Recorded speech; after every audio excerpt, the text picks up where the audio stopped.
Assalamualaikum warahmatullahi wabarakatuh. Halo semua, perkenalkan nama saya Andini Haniaturiza. Saya merupakan mahasiswi Prodi Pendidikan Ilmu Pengetahuan Sosial Fakultas Ilmu Sosial Universitas Negeri Jakarta. Di sini saya akan menjelaskan tentang pemanfaatan teknologi, tepatnya di bidang media sosial. Di sini saya mengambil judul Bijak Bermedia Sosial. Sebenarnya kita itu sedang memanfaatkan teknologi atau justru kita yang sedang dimanfaatkan. Banyak dari kita yang tidak menyadari bahwa kita itu sebenarnya tidak bisa lepas dari kehidupan dunia maya. Berikut ini penjelasan yang perlu Anda simak agar teknologi yang kita mainkan tak berbalik mempermainkan kita.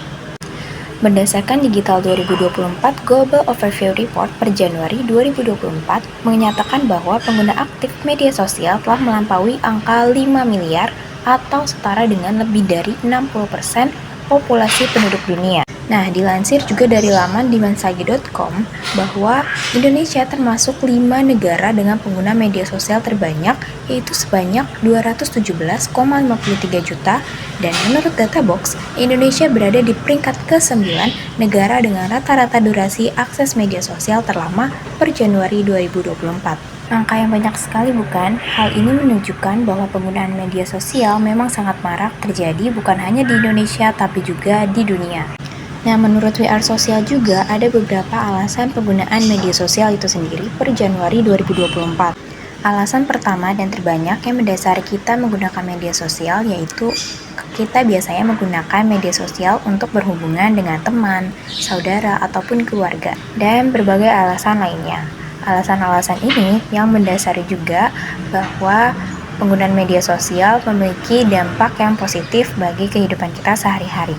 Tidak dapat dipungkiri bahwa penggunaan media sosial ini sangat memudahkan dan mengefisienkan waktu kita sehingga kita bisa berkomunikasi, bisa berhubungan dengan saudara atau teman yang mungkin jauh dan berbeda waktu dengan kita bisa berkomunikasi dengan mereka dengan sangat mudah dan cepat dengan media sosial. Kita juga bisa mengisi waktu luang atau menghibur diri kita dengan bermain media sosial karena banyaknya konten-konten yang disediakan di sana. Banyaknya konten yang ada di media sosial juga seringkali mengandung informasi-informasi yang bermanfaat yang membuat kita lebih mudah lagi dalam mengakses informasi. Saat ini juga banyak konten-konten yang menyediakan konten-konten inspiratif, mengandung keterampilan yang membuat kita bisa meningkatkan value diri kita hanya dengan melihat konten-konten yang ada di media sosial. Contohnya seperti ketika kita ingin belajar bagaimana cara public speaking, kita bisa dengan mengikuti akun Instagram atau Twitter misalnya dari selebgram ataupun content creator yang memang mereka expert di bidang public speaking. Biasanya mereka akan membuat konten-konten tentang bagaimana sih tips dan trik public speaking yang baik. Nah, dari sana kita bisa belajar tuh bagaimana public speaking yang bisa meningkatkan value diri kita. Nah, dampak positif yang terakhir juga media sosial dapat kita jadikan sebagai bank memori atau tempat menyimpan kenangan. Kita bisa mengupload foto-foto atau kenangan-kenangan terbaik kita dan kita bisa mengenangnya di suatu hari nanti. Namun, di balik dampak positif, pasti ada dampak negatif yang dihasilkan dari penggunaan media sosial itu sendiri.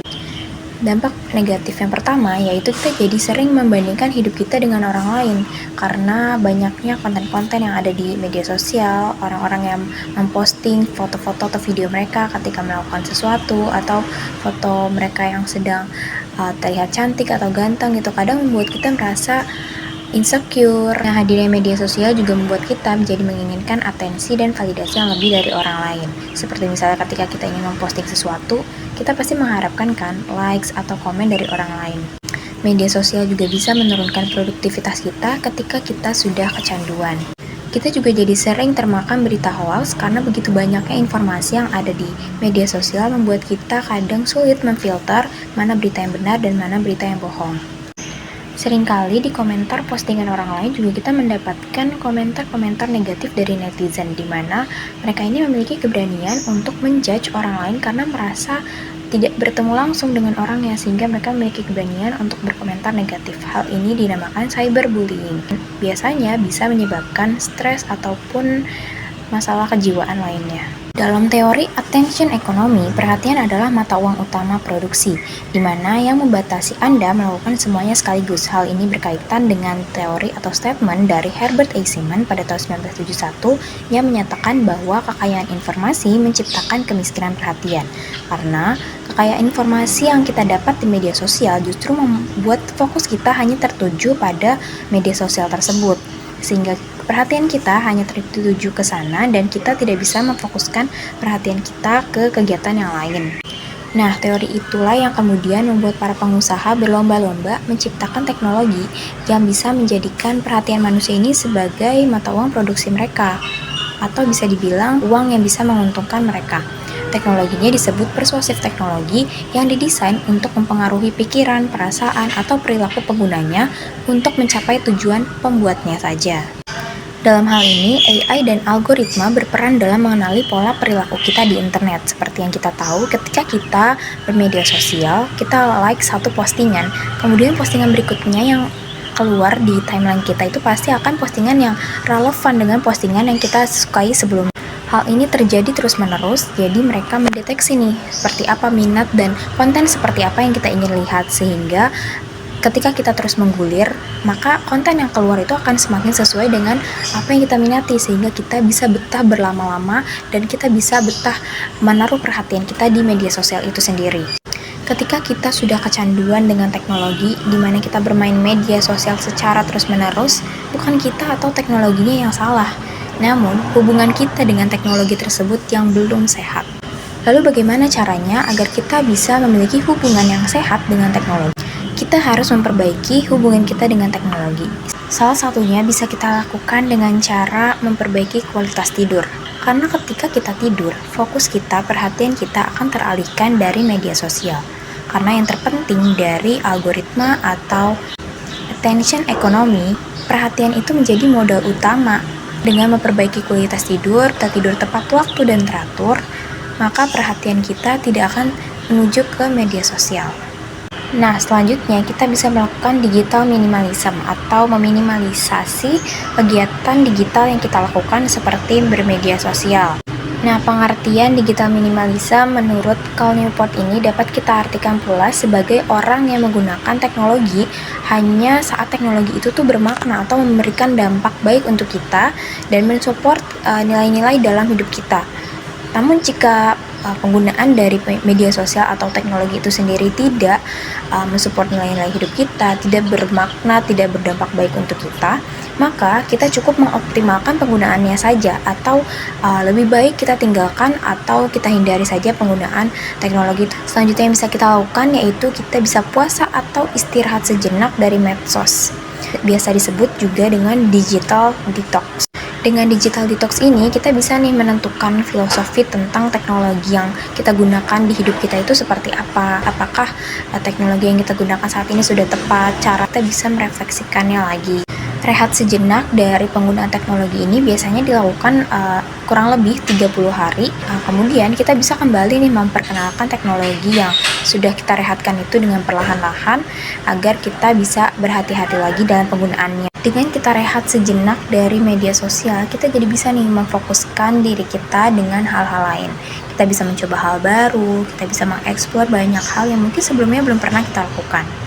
Kita juga bisa mengangkat beban psikologis seperti stres, rasa insecure yang mungkin kita dapatkan dari kita bermain media sosial.